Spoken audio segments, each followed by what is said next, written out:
La monarchie britannique est-elle en danger?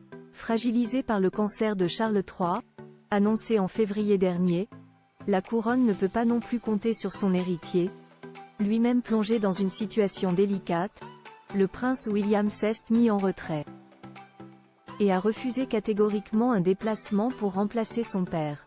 La suite après la publicité dans la règle, si le souverain est touché par la maladie ou est incapable de tenir son rôle, c'est son héritier qui doit prendre la régence. Mais comment faire lorsque celui-ci est tout aussi démuni devant la tâche à accomplir? C'est toute la question qui torture, ces derniers mois, la monarchie britannique, alors que Charles III est atteint d'un cancer, détecté après une opération banale de la prostate. Son fils, le prince William, ne semble pas prêt à prendre sa relève.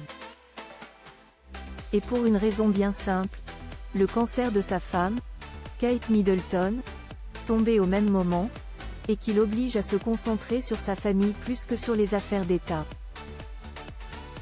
Il faut dire que pour lui, George, 10 ans, Charlotte, 8 ans, et Louis, presque 6 ans, comptent plus que tout et que leur protection est très importante.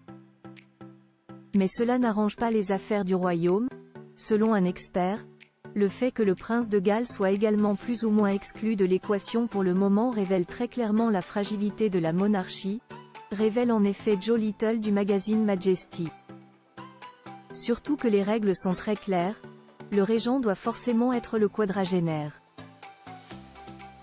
Le régent sera la personne qui est la suivante dans la ligne de succession à la couronne.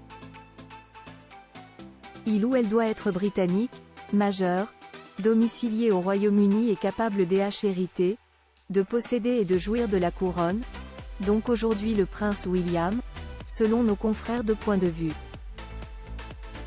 Et il faut dire que ceux qui le suivent dans l'ordre de succession ne sont pas vraiment aptes à tenir le rôle, entre le prince Harry, qui vit aux États-Unis et cesse brouillé avec sa famille, et le prince Andrew, empêtré dans des affaires de trafic sexuel avec Jeffrey Epstein, on comprend que le roi Charles ne veuille pas laisser la main.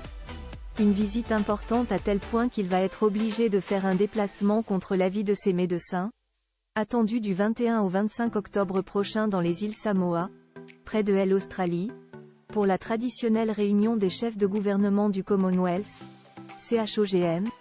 Le roi Charles envisagerait de s'y rendre malgré son cancer et son traitement qui ne sera peut-être pas totalement terminé d'ici là. Mais pour celui-ci, pas question de faire autrement et d'y envoyer son frère ou sa sœur, le prince Édouard ou la princesse Anne. Bien que d'autres membres de la firme fassent un excellent travail pour combler les lacunes liées au cancer de Charles et Kate, ils ne sont pas considérés comme étant d'un niveau suffisamment élevé pour représenter le souverain en tant que chef du Commonwealth au CHOGM, révèle le Daily Express. Alors, le prince William finira-t-il par soulager son père ou tiendra-t-il bon jusqu'au bout?